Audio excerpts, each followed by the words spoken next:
All right, all right. Good morning, everybody. Beautiful day here on the East Coast. How are y'all doing?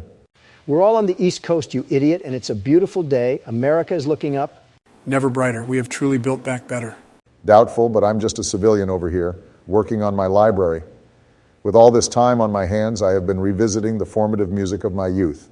And that got me thinking of a great American rock and roll band, R.E.M., which formed in 1980 in Athens, Georgia, a college town. And in fact, I was a college student when this band started blowing up. Building on the post-punk movement and expansive genre-pushing forebears like Patti Smith and The Cure, what I loved about R.E.M. is that they were embracing kitsch and integrating country music and Southern culture. But more than that, these were impressive young lads who wrote unforgettable songs and arranged their music impeccably. Never let it be said that my eloquence ever came close to eclipsing my predecessors. Look, I'm not going to lie. Trust me, this band is not my cup of tea. That said, they became a sensation because their music rose to undeniable heights. I would say their politics was a thorn in the side of conservatives, but I was a Democrat then and would nod along and pretend to agree with whatever the hell Stipe was mumbling about, whatever made the donors happy. They took their politics seriously, but I feel that it came across as authentic, partly because their music, at its core, is direct and unpretentious. Well said, Joe. Now, personally, I kind of lost touch with these guys later in their career, sometime during their major label era. And I think a lot of early fans will tell you there was a special spark in their first 3 or 4 albums that never came through in their later material. Well, that was fine then, but they couldn't stay 20 forever, Barack. None of us can. They aged like fine wine. I never touch wine, and I never touch this overrated band. Okay, so let's try a tier list. Haven't done one of these in a while, and I want you all to know I don't take this lightly. R.E.M. is an all-time great band for me, and I want to unpack my complex feelings about the breadth of their catalog. Hey, we had a word for guys like you back in my high school days. How about decent human being and future Nobel Peace Prize winner? Oh, how long have you been waiting to shove that in my face, you drone-striking loony? We have a lot to get through, 15 studio albums that break neatly into 3 acts, 5 albums on their IRS contract, 5 more with the original lineup on Warner Brothers, which you could call their commercial heyday, and the final 5 as a trio, which received decidedly mixed reviews. So let's say kumbaya and begin. Come. So our journey will start with their first studio album, 1983's Murmur. This one, in my opinion, set the standard for R.E.M. albums, and more so for indie rock debuts. It's hard to imagine how young these gentlemen were here, playing and writing with confidence, strong melody after strong melody. It's a rock-solid album that resonated strongly with me and made me want to move to the Midwest and connect with my mother's family's roots. You mean Midwestern Kenya, right? Anyways, yeah, I remember this band when they came out. You had Van Halen, Motley Crue, Foreigner, and R.E.M. What a joke. These guys were terrible, but they eventually got around to writing some decent hit songs. Credit where credit is due. Trump, don't show your hand that early. People won't vote for you then if they know what they're getting. R.E.M. sealed their legend status with this album. They could have broken up here and literally still would have been Rock and Roll Hall of Fame contenders. I shit you not, Jack. I have to agree. Murmur is a knockout start to finish. I'd put it up there with the great Talking Heads albums and Bowie's work from this era. And for a bunch of 20-year-old upstarts, it's an incredible accomplishment. Songs like Pilgrimage and Talk About the Passion rank among my all-time favorites by this band. But the consistency and listenability of the deep cuts raise this to S territory. If this is what you call great, I don't have high hopes for the band. Maybe they should have stayed in school. They might have been productive contributors to society and not just entitled whiny liberals. They are liberal because of their conscience, Don, a foreign concept to you. This is one of the best debut albums by anyone. Great debut albums, The Doors, Appetite for Destruction, Kill 'Em All by Metallica, Led Zeppelin 1. But this, are you out of your Vulcan mind? Trump, those albums all relied on huge drums and distorted guitar. Bombast over brains, volume over intelligence. Greatness over mediocrity. Once again, you libtards have no control over your mental faculties. This band are nothing but mid-level scenesters who became millionaires by pure luck and industry sympathies. Don't listen to him, Barack. He's never even listened to this. He's never cranked Murmur on headphones after a breakup and cried in the summer rain. Put it in S tier. S tier it is. I'm sorry, Trump, we are ranking R.E.M. albums after all. Now we move on to their second album, Reckoning, from 1984. Didn't their first album drop in '83? Amazingly, these guys put out an album a year for 6 solid years from Murmur to Green, 83 to 88. Work ethic. Even you must appreciate that, Don. Overpaid, slackers. Now, Reckoning was a mixed bag upon release. On some level, it's a refinement of their dancey party tunes of Murmur, but I feel they lost some of the nuance and certainly the instrumental texture of the debut. It's understandable given that they were young men in their early 20s playing to increasingly ravenous crowds, but as a listener, it felt like a step down, a sophomore slump. Couldn't agree more, a major letdown. Didn't you hate their first album? It's a letdown that they didn't break up. Let's delve a little deeper into Reckoning. Let's talk positives. There are some clear bangers here like South Central Rain. Honestly, this is their best song yet. And you can hear in Stipe's delivery that he is finding his power as a singer. But those seeds would not bear fruit, in my view, until Life's Rich Pageant. This is like a new band being born, but not knowing what they are.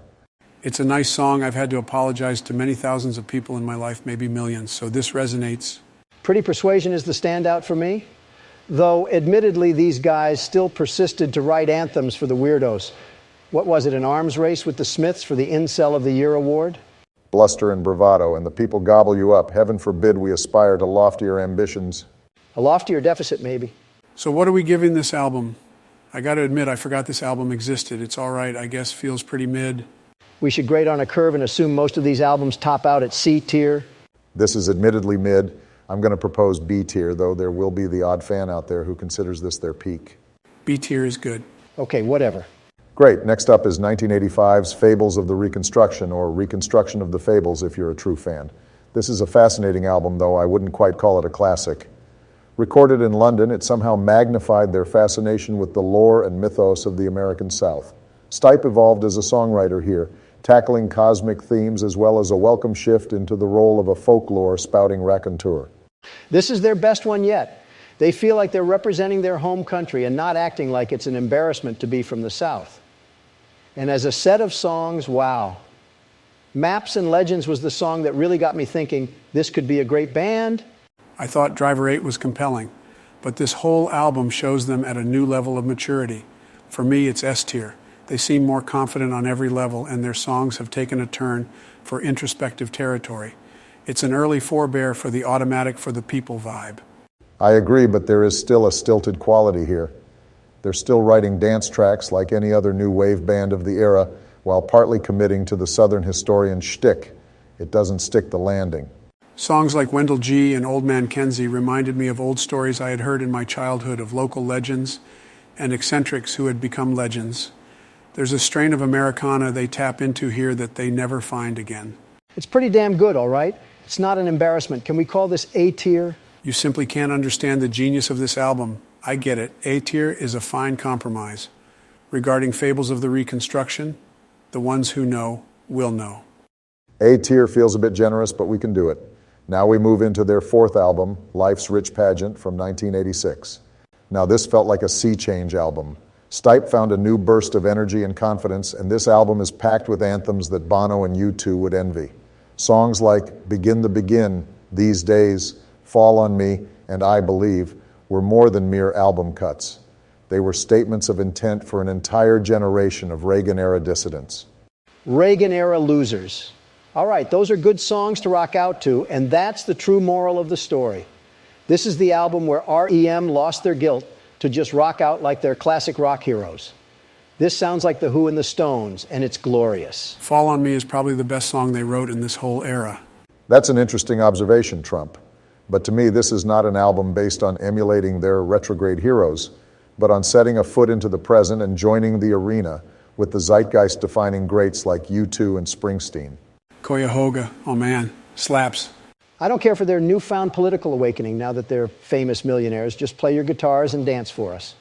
And we'll keep the moolah flowing. It's reality, Don. We all have to reckon with the past, and that's part of this band's mission statement. Anyways, there's songs like Hyena to keep the dance addicts entertained. Meanwhile, songs like The Flowers of Guatemala helped enlighten a generation to the excesses of American foreign policy. The drone strike champion. The mother of all bombs lover. The proxy warfighter. Oh, wait, I'll shut up. Anyways, I think it's hard to argue with this being one of their best. It's the perfect meeting of their early college rock vibe with their later pop genius and songwriting sincerity. It's a damn good album. Look, I don't disagree, but it's not for your simpleton views. It's because they found their power as a band and were no longer taking any prisoners. This is where they earned my respect. So now we move on to the final album from the indie years, 1987's Document. Now this was a crossover album if ever there was one. They had two massive hits off this, The One I Love, which reached the Billboard Top 10, and It's the End of the World as We Know It, which remains one of their most loved tracks. It's also the first album that they did with Scott Litt, and certainly laid the groundwork for their following albums. Can I speak, Your Holy One? This is a fucking great album, their best yet. It sounds like it was produced to actually kick ass, not ironically, but to actually get the pulse going. This is the anthem of our great American worker, sold out to China by members of both parties. Or one in particular. This is the lament of all the minorities of the 80s, of the liberal Democrats lost in the political wilderness, of the dispossessed new waivers and burnouts who didn't fit in with the yuppie paradigm, of our gay and lesbian brothers and sisters dispossessed by the AIDS crisis at their most abandoned and politically vulnerable. Beautiful, Barack. I get what you're saying, but musically this feels a bit off, like they are trying too hard. Trying too hard to actually earn their pay for once. You can feel the sweat and testosterone flying off of this album. I listen to this when I work out. Which is once a year, maybe? Are you body shaming me, you hypocrite? This is their best album. Even mid-tempo numbers like Welcome to the Occupation and The One I Love burn with simmering animosity. The production is maximal. This is like R.E.M. meets System of a Down. That's nice, but there's a good share of forgettable songs, or songs best forgotten, though the bounciness of Exhuming McCarthy would lead to some of their best songs in years. Pop Song 89, Get Up, Stand, and Shiny Happy People would never exist without this piece of pop genius. I don't know whether to thank them or to puke. I guess that's a knock on this one for me. This album is the beginning of R.E.M. writing songs for the pop mainstream as opposed to merely writing indie nuggets with pop sensibility. Pitchfork readers will know the razor-thin difference here is the crucial piece when determining whether it's safe to like an album. It's safe to like this album, Barack. It hums, it pops, it proved that R.E.M. were major players and here to stay. This is S-tier, idiots. End of the World as we know it should seal this one easy. Listen to the goddamn album. It's more C-tier for me, but I could settle on B. It's a little jarring, off-putting. It makes me feel weird, but I don't hate it. It's a toughie for me. I see the cynicism of their more commercial songwriting, but I see the earnestness of their political plea for visibility, and it just, A-tier, damn it, it's superb. A-tier? Well, it'll do for an idiot tier list like this one. A-tier is a joke, but maybe I just didn't get this one. The next one is my favorite, though, 1988's Green. Their first album with Warner Brothers, this was the one they followed with a massive world tour where they truly cemented their status as one of the great rock bands of the era. Green was lit, yo. I assume, once again, you didn't understand the lyrics? I think you fundamentally misunderstand this band, Barry. This is a top-tier instrumental act with a balding frontman who liked to throw vague poetry around, and this album is R.E.M. on the top of their game. I don't know. I like some of what they're doing here. Songs like You Are the Everything, World Leader, Pretend, The Wrong Child, and I Remember California point to a more experimental future, even having some New Adventures vibes, but then you have songs like Stand, Get Up, just grating. I think those are some great tunes, really get me going. Turn You Inside Out is one of my favorite post-breakup songs. Dumping supermodels because they're not meeting your body expectations, it takes an emotional toll on a man. This album as a whole just has a sugary commercial feel to it that I can't put into words. I can't love this album even compared to their later major label releases. You're a wuss. It's C-tier for me. The presence of Stand and Get Up warrant a minimum B-tier, Barack. B-tier if you'll both stop complaining. Never happened. Let's move on. 1991's Out of Time. Their true commercial breakthrough, Losing My Religion, which is one of the all-time great songs for karaoke nights at the local dive bar when an emotionally insecure wacko decides to sing. These are songs to kill yourself to. I appreciate Out of Time, if nothing else for its randomness. It careens madly from genre to genre, hip-hop, upbeat pop rock, dour psychedelia, and acoustic country melancholia. It's not my favorite record, but you have to appreciate the fearlessness. This one has my favorite R.E.M. song of all time, Shiny Happy People. It's a marriage of Beatles and Beach Boys-esque chamber pop with modern post-punk FU attitude. It's tongue-in-cheek, and frankly, it's delicious. I need a shower after that. This album is a sad sack. We have one hit, so let's fill the rest of the album up with random B-sides and leftovers and see what sticks. It sold massive numbers, so no one seemed to notice or mind. Way off base, Trump. Songs like Low, Half a World Away, and Country Feedback are some of their best yet. True ruminations on loss and disorientation in the postmodern world we all inhabit. Nope, not a fan of those songs, but have you heard Belong? Exuberant. Listen to it every time I need motivation to do 2 more laps at the pool. This is their worst album until their next album. I'm tempted to put this at B tier as it truly shows the full peaks and valleys of what this band could do. Losing My Religion alone makes this S tier. Let's do A tier. It's probably nostalgia making me put it there, though. Nostalgia, maybe, or a complete lapse in consciousness. It's a medical condition. Okay, let's move on to 1992's Automatic for the People.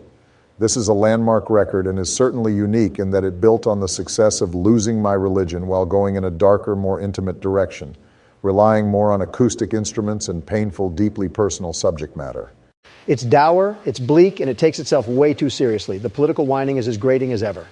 The only truly political track on here is Ignore Land, and it's a canny takedown of the Reagan-Bush monolith. During my community organizing days, we would jam that song during letter-writing campaigns. It helped cleanse the palate after the heartbreak of Dukakis.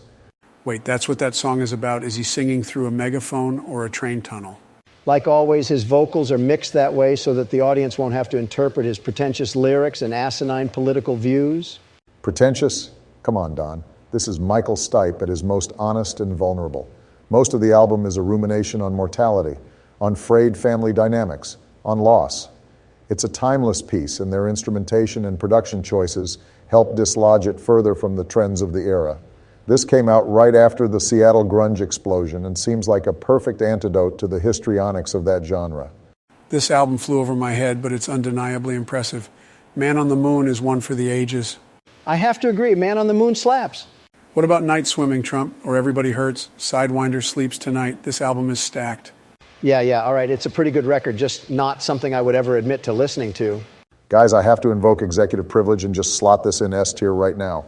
Executive privilege? Shouldn't we all have that? You lost yours when you lost your Twitter. Oh, boo-hoo, you fascist dud. S tier is appropriate for this one. It's not my favorite, but I can see why it's there. We have to do it. S tier it is. Now let's move on to one of the strangest albums in the R.E.M. canon, 1994's Monster. This album was released after the grunge and alternative rock explosion had fully taken hold. And to me, it's vaguely reminiscent of 80s albums made by classic rock geezers who wanted to make a statement that they could still be relevant. But in the end, it was embarrassing to watch. Shots fired, and once again, a complete lunatic take on their best album in years. God forbid a rock band actually wants to plug in their guitars and write fun, danceable songs. I like this one. I was surprised to find 10 or 15 copies in the clearance section of the local used bookstore. I popped it into my Camaro and jammed it hard, and it stayed in rotation for months. Solid album. I couldn't tell you what the hell any of the songs are about, though. Let's call it what it is. A sellout record, lacking in depth and frustratingly one note. This album almost entirely undid the progress they had made in the previous 3 records to become more confidently introspective and muted. Personally, it's D tier. Barack, here's the difference between you and me. You like to drink tea and hang out with your Harvard and Yale buddies and have a good laugh about all of the deplorables out there. Me, on the other hand, I'll drink a Bud Light. No, I mean a Corona. Do people still drink Miller High Life? I'll have a beer with Joe America and crank some real guitar music to get down to. Hell yeah. I don't know where to begin with that statement from the guy with the gold-plated high-rise offices who doesn't drink alcohol. So what tier should this be in? Stable genius? S as in superb? Well, I do enjoy this album a lot, but you guys are miles apart on it, so B tier could work. I hate putting it this high, but I'll just have to hope there are some deeper layers to the album I'm missing. I do have a soft spot for Tongue and Strange Currencies. Tongue is my favorite. Mine too. You're both pervs. All right, to the B's it goes. Now we have arrived at a very unique record, 1996's New Adventures in Hi-Fi. This album was recorded during the Monster Tour during sound checks, and even some live concert audio was captured for the album. It rocks as hard as Monster, but seems to have reclaimed the sincerity and sonic explorations of the Automatic era. For me, it was a major course correction. Or maybe the morning after a drug-fueled night of insanity, waking up, looking around, wondering what day it is, and who this blonde is next to you, and where your clothes are and what year it is and whether you had some meeting scheduled with so-and-so foreign leader. Knock it off, Joe. In my honest opinion, this is one of their best records and certainly the best of their Warner Brothers era. I listened to this the other day, and I got to say, it starts on a bad foot with that weird jazz lounge number. I almost threw the CD out the window, but I stuck it out, and they brought banger after banger. This album fucking rocks. Wake Up Bomb, Undertow, and even Binky the Doormat feel like Monster Part 2, in a good way. How about Leave? Can we just talk about Leave? It's probably the most intense and epic song R.E.M. ever did. I can't argue with you there. I love that there is something for everyone on this album. Honestly, they should have just ended the band here on a high note. Bill Berry left during the following tour. That said, I also love the following album, Up, which we'll get to in a minute. Oh, this will be a hoot. Sounds like everyone is pretty high on New Adventures. Can we agree on S tier? Do it, Barack. This is an album I revisit often. Ebo the Letter still gives me goosebumps, and I love the plaintive piano of Electrolyte. So Fast, So Numb is another unsung gem on this one. This song has more hooks in it than a Miss USA changing room bra rack. Oh, those were the days. Would you believe they asked me not to go in there anymore? Holy smokes. S tier it is. I can't believe I'm agreeing with you ass clowns. Great, and there it goes. Now let's talk about 1998's Up. This is an album that shouldn't have worked given the behind-the-scenes turmoil within the band, not to mention the changing music landscape that saw the rise of boy bands and new metal. The band experimented with electronic elements, and for me, it was a leap forward sonically. Barry, I have one word for this album, train wreck. R.E.M. had clearly run out of gas with the exit of drummer Bill Berry. So these geezers, rather than call it a day, get a bunch of keyboards, hire the Radiohead producer and Beck's drummer, and make something trendy and extremely 1998. Pathetic, and it's even more dated than their 80s stuff. It sounds like Smash Mouth on Quaaludes. I've smashed my mouth on Quaaludes, but then we all did a lot of crazy shit in the 70s. This album, Up, it's really damn good. Airportman is still one of my all-time favorite tracks by anyone. I listen to it literally every day. Anytime I'm stressed out, I put this on my headphones and zone out, stare at a wall, relax my body, my mind. An aide or Jill will come along and wake me up after 10, 15 minutes and put memos in my face. And then I'm back to my sadness. It's all of our sadness, you walking embarrassment. It's lyrically rich and rewards repeat listens. Or repeatedly vomiting. Trump, this album is a little over your head. Nothing wrong with that. It's a D-tier album, D for disaster. Personally, I go S tier. This is Desert Island R.E.M. for me, but I could see to most fans this would be A or B. Or D. D? I'd like to once again show off my bipartisan deal-making and suggest B tier. I think it's a better album than that, but we have a lot to get through here. B is a sad compromise. Do whatever you want, you taxpayer-leeching Marxists. B tier feels like a bit of a robbery here, but we'll go with it, I suppose. All right, now we are on to their 12th album, Reveal, released in 2001. This album is a mixed bag for me. It certainly feels like a sequel to Up, but to me the adventurousness is gone and the lyrical themes are a bit more muted. Horrible album, but at least it's got some hummable melodies and the tempo is a bit quicker than that last one. Am I the odd one out who thinks this is maybe the best album of the post-Berry era? Imitation of Life is one of their best songs ever. That is a fine song, but this album just doesn't do much for me. We also have All the Way to Reno, which is a classic in the vein of Man on the Moon. My staff played that song at a campaign rally in Nevada, but I don't think they understood the ironic implications of the song. Didn't matter. That county was stolen from us. It would have been a landslide if we hadn't blasted this mid-level R.E.M. album from the loudspeaker in the Reno Fairgrounds. I could see how that's a bit of a mood killer. My favorite on here is actually I've Been High, which is just a devastating melody. Still, this is a forgettable milquetoast album. Just like your presidency, D tier. Now hold on, fellas, I've been very patient with you both, but this is not a D tier album. This is a great album. I'd put it in A tier. Give it another shot. I can live with C tier. C tier, now we're talking, man. I think you get off a little too much on compromise, Beijing Joe. Up next is 2004's Around the Sun. I didn't mince words with Bin Laden, and I won't mince words here. This album is horrendous. They continued with the light electronic pop rock vibe of the previous albums, but it just feels lukewarm, strained, lacking in any spark or creativity. I hate this album. Well, we shouldn't hate. I strongly dislike this album.